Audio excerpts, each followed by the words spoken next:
There's one dirty question I have not asked. University's gotten expensive. Let's talk about the price tag for University of Austin. We were very scientific and thoughtful when we established what our tuition was going to be. Yeah. There's public school districts that spend more on kindergartners. Welcome to the Future of Education podcast, hosted by Mackenzie Price. Mackenzie is the founder of a revolutionary new school model that's disrupting education through AI. Join us as we discuss the latest in education innovation. Tell me about what kind of student you're looking for. For all those parents who are sitting there listening to this saying, I want to get my kid into a great school. I want them to be able to get into the great school and University of Austin. What are those students, what are they showing up like? And then I'm also going to ask you, heads up, like, how do our alpha students compare? So what are we looking for? I think what we're looking for is, and this is hard to define, is a young person with a kind of spark. Mm-hmm. Somebody who you can see the kind of glimmer in their eye that they think deeply about important things and they care about doing things in the world. I mean, we have an extremely rigorous academic program. So we are looking for academically accomplished students. We're not test optional. You have to take standardized tests. We believe that that's a very important way that you match students with programs. Which, by the way, tests have shown and that they actually do have some bearance on how a student does in college. The last couple of years after COVID, they made tests optional, and it's been a mess. And it actually hasn't worked very well with regard. There's a lot of reasons that's been a bad call. And I've loved the fact that UATX has said, hey, that's something that we think is an important thing. It's very important, and most of these schools are now coming back. They are, and it serves the student, because what you're really trying to do is identify a student's capacity and match it with the institution that they're going to be a part of. And if you don't do that, you're not serving the student and you're not serving the institution. So we're looking for spark. I think we're looking for this quality that seems to be increasingly rare, and that's what I would call moral imagination. Moral imagination. Yeah. What do you say that is? So thinking deeply about the world, understanding that you have a responsibility as a human being with rationality and agency to make choices that are going to be good not only for you, but for others. And then having a really expansive imagination and thinking about how you can impact the world. We're in Austin. There are a lot of entrepreneurs here, a lot of innovators, a lot of people who are coming up with great ideas to do great things. We want our kids to follow in their footsteps with one caveat. Before they follow those footsteps, this is why we call our Intellectual Foundations program, which is the first 2 years are largely devoted to a deep liberal arts program. Mm-hmm. We want them to think philosophically about the world. We want them to be informed about the fundamentals of history and understand, how the arts contribute to the human experience, understand the basic principles of science and mathematics. We want them to see that human beings we each occupy a moment in time, but we're part of a great chain that began long before we got here and will continue long after we leave. And that puts us in a position of responsibility for the decisions we make and the actions we take. So we want our kids to follow in the footsteps of the great innovators and entrepreneurs, but we want them to do so with moral imagination. I love that. Moral imagination is great. So you're getting some incredible kids. Your class of 100 are amazing. You had a lot of kids apply, and they're from all over the country. Do you maybe international students too? Do you have international? So we do. We have students from, I think, a couple dozen different states.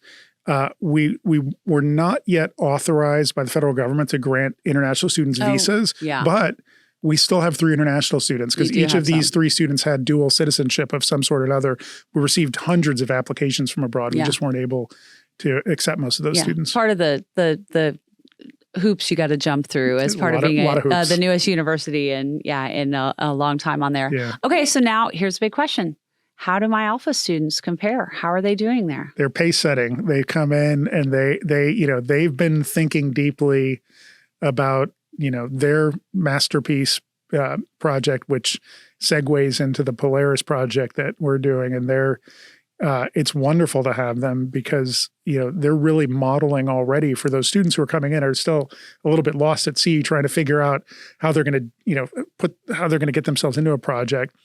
Having these alpha students on board is really, I think, modeling how you can, even as a young person, what's so incredible about them is that they've, roll back the tape. They've been working these projects when they're not even in college yet. They're teenagers, right. and they're taking on that deep responsibility and making important choices. So, yes, having Grace, who's working on epigenetics and cancer, and already a rock star and getting out there in the world and getting her message out, and Rhett, who's building in things. What I love about the skate park project, and which is what the Alpha Student Rhett is doing, is that we live in a time where so many young men are so detached from the physical world. Mm-hmm. And he is not detached from mountain biking, man. That kid knows how to get dirty. To build these parks where you're basically saying, get out there, get in the world, move your body, do things, find pleasure. Yeah. In the gift of the world that we live in. And that, to me, that's moral imagination. Yeah. Well, and I spoke to Grace. This was a few weeks ago. Grace had been invited to testify in front of the U.S. Senate, and she said, "Yeah, I gotta go on a Monday and a Tuesday, but I'm going to be missing my classes. I've got to talk to my professors because I'm going to miss class." And I talked to her a couple days later and I said, "So how did it go? Were your professors okay with the fact that you had to go to the U.S. Senate to testify?" And she said, "Well, UATX sent a social media camera crew with me to document this as she was interacting with all of these insane people that she was there." So I really appreciated hearing that because it shows like UATX is about helping their students thrive. And they weren't just saying, "Oh, you can't miss class, to do this," but like, okay, we've got a kid who's going to the U.S. Senate. Let's document this and let's use that. And that's right out of an alpha playbook, and what we're doing as far as like, let's help these kids launch and go do big things. Yeah. I mean, what happens in the classroom is very, very important. What happens outside the classroom is very, very important. Yeah. And so you have to twin those things. Yeah. And make sure that they're thriving in both areas.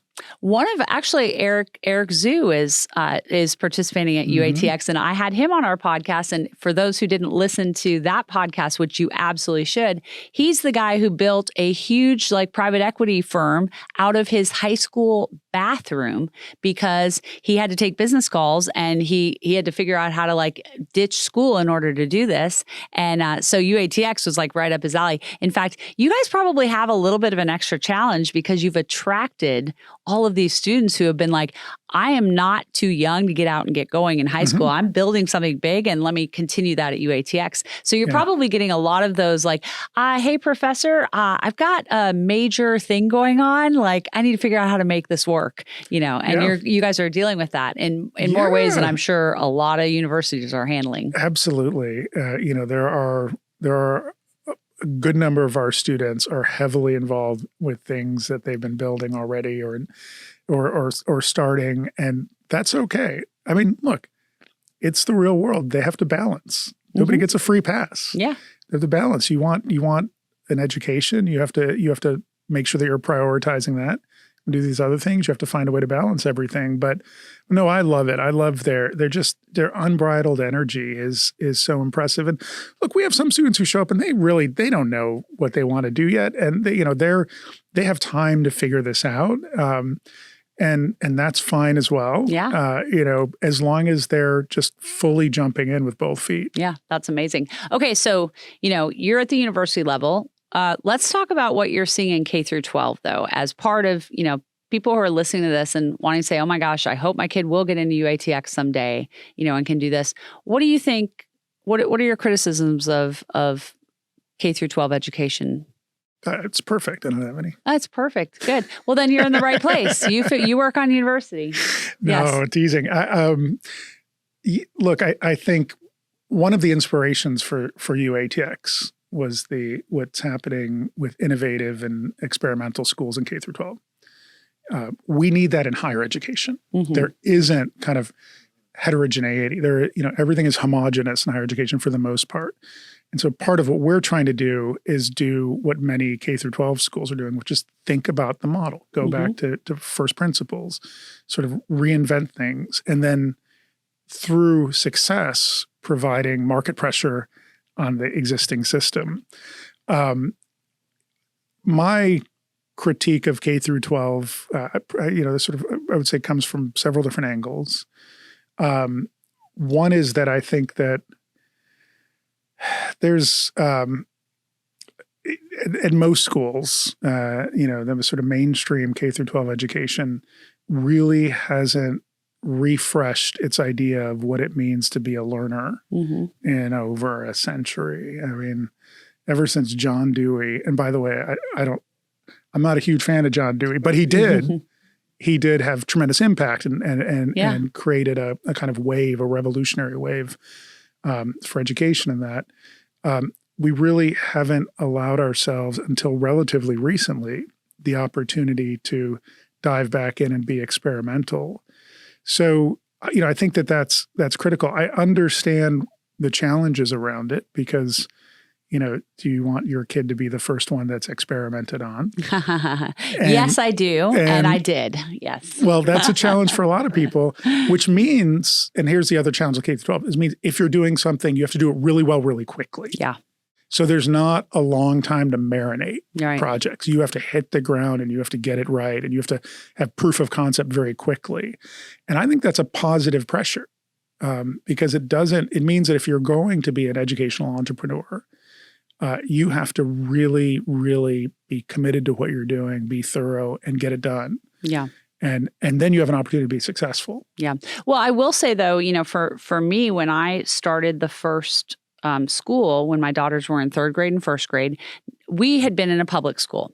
So I will say the advantage we had was that my husband and I sat down when we said, okay, we're going to put our kids in a different environment. We're going to go start this school and we're going to do it. The one thing that we would always ask ourselves is, are children being well served right here today? And because we'd come from a public school, we knew that if things weren't working, we could be back in that public school the next day if we needed to. And I looked at it and I was like, they're third grade and first grade. Like, how much can I mess them up, right? Like, I'm not going to do anything that bad as I experiment on school stuff. And we can always put them back in school. And that literally became the question we would just ask ourselves every 6 months, every year, especially early on when it was like there was a lot of question marks around, could we really make this school work and could we build that? Of course, as the kids would get older, you start getting into middle school and then by the time it's high school, it's like, we need to know this is going to work. And so I remember when my oldest daughter was in 8th grade and she was saying, okay, do I continue with Alpha or do I go back to my public school? At that point, we all sat down like, we know that once we're doing this, like you kind of got to commit and you got to do that. It worked out great for her. But I think that's one of the things that parents should understand is like they do have more choice than they maybe realize they do. You don't just have to put your kid on the bus that goes by your house and takes them to the nearest local school. There are options, and that's everything from homeschool to micro schools, private schools, charter schools, a different public school. There are things to do. And I sometimes I want parents to understand that if they really think like, what is best for my child right now, and understand that there is the ability to make that change. I think it's important. No, and there have to be options to choose from as well. And I think that's what's critically important. Yeah. I think, and look, I think Austin is a fantastic crucible for experimental education. I mean, there's so many different things going on here. Austin is the Silicon Valley of education. We really are fortunate to be in the city. And so much of that is what we've been doing with 2-hour learning schools and University of Austin. Well, and our job at UATX is to do this for higher education, to really prove that there are other models that, can succeed fast, be of great value to the students who are making that choice. And it's already working. I mean, our students, we've only been underway for a half a semester. And we have students who have started companies already since arriving at the university. We have, students who have been, who are now working with U.S. senators. We have students who have been, thinking about media companies and are starting to launch media ventures. I mean, and it's been half a semester. I know. I think we all agree, like, kids are limitless, right? And our job is this is literally the tagline of my podcast. Like, we need to allow them to unlock that potential and build an environment for them where they can do that. And you're doing this. So there's one kind of dirty question I have not asked. We talked about it a little bit, that university's gotten expensive, right? It is so expensive. Let's talk about the price tag for University of Austin. Well, there are two answers to that question. Yes, tell me both. There is a price tag, and that is we were very, very careful and scientific and thoughtful when we established what our tuition was going to be. Yeah. I asked my CFO, I said, what's Harvard's tuition today? And he said $64,000. I said, okay, ours will be half. That's how we got to our tuition. There you go. Very, very scientific method. The reason I did that was where you put the net dictates the rules of the game. Mm-hmm. And so we asked ourselves, for 32, could we build a university, a private university, so no state funding, no federal funding, that can deliver high quality education at $32,000 a year? I mean, there are public school districts that spend more on kindergartners. Absolutely. And so we said, if we put the net there, can we build that model? And we did. We it's completely workable. And $32,000 a year. And just to give you an idea, I mean, I graduated from Stanford in 1998. And I think we were at it was like $40K a year at that point. And Stanford's way more than that now. I'm sure almost probably doubled, at least, on that. So $32,000 a year is the tuition for this phenomenal school. And so that's the first part of the answer. That's the first answer. What's the second part answer? Of the answer is that we decided that we would go out and ask donors to provide full 4-year tuition scholarships for all of our students.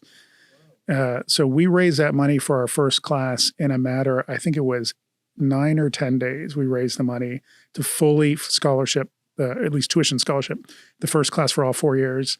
So now that we're recruiting our second class, I went out and asked for the same kind of support, and we're now fully scholarshiping the second class as well that we're recruiting now. So literally your freshmen and then your sophomores next year and your freshmen this year are getting full ride scholarships for 4 years to get this education for free.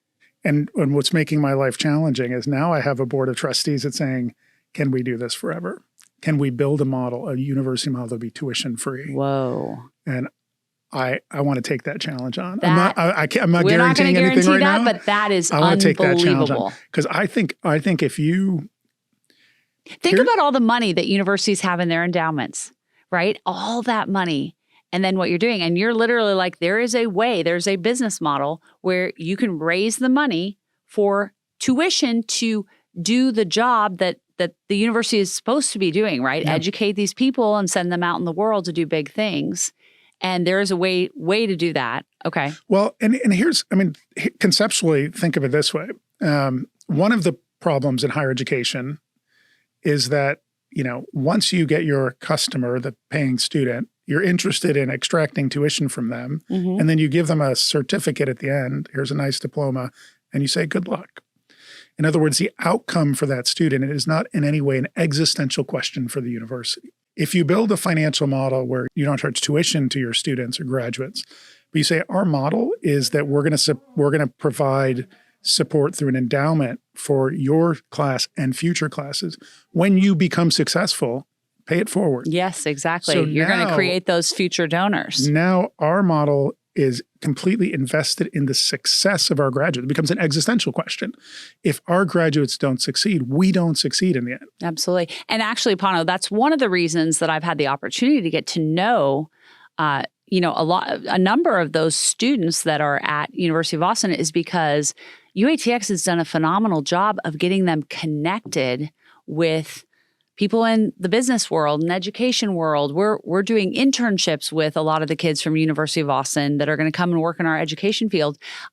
The dedication that the university has to seeing these students be successful and get them connected is I mean, I think it's better than any university in the country.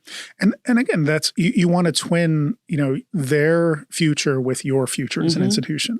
You have to be wholly committed to the success of your students as the ultimate goal of the institution itself. Yeah.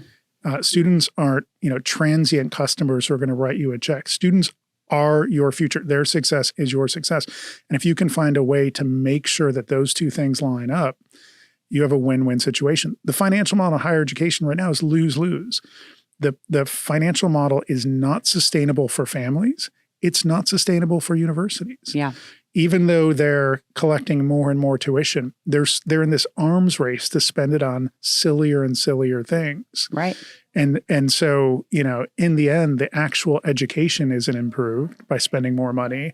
And again, it's about getting tuition dollars while the students are there. Once they leave, you cross your fingers, you hope that there'll be a donor someday, but their success isn't intertwined with your survival. Yeah.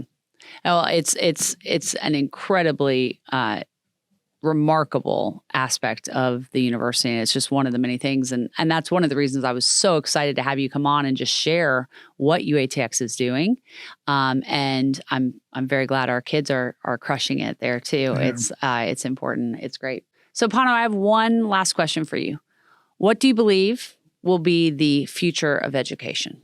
I think the future of education is going to be, we're going to see education future disaggregated into smaller and smaller distinctive pieces, both in the K-12 level and in higher education. That the landscape, we're going to move towards an increasingly heterogeneous landscape of models for education that are going to be striving with, for, and against each other. And I think ultimately improve the stakes of education for all. Amazing. Well, I'm working on it. You're working on it too. So I can't wait to compare notes over time. Thanks for joining me. My pleasure. Thank you for having me. How about that, guys? University of Austin changing the game when it comes to higher ed. And it's really exciting to have Pano Kanelos with me. Thank you so much to him for doing that. You should go check out uaustin.org. If you've got an up-and-coming high school senior, go check out University of Austin. It's incredible. Hey, if you have not hit that subscribe button in your podcast feed, go ahead and hit it again. And remember, kids are limitless, and it's our job to help unlock that potential. Thanks for listening to Mackenzie Price and the Future of Education podcast. If you haven't hit that subscribe button, now is the time to do it so you can stay up to date on all our episodes. You can connect with Mackenzie on social media and be part of our daily conversation over on Instagram at futureof_education. For more info about the show and our guests, you can always visit futureofeducationpod.com. Lastly, if you're loving what you're learning, please leave a review wherever you listen to podcasts. We'll be back in your feed soon, but until then, remember, kids are limitless, and it's our job to unlock their potential.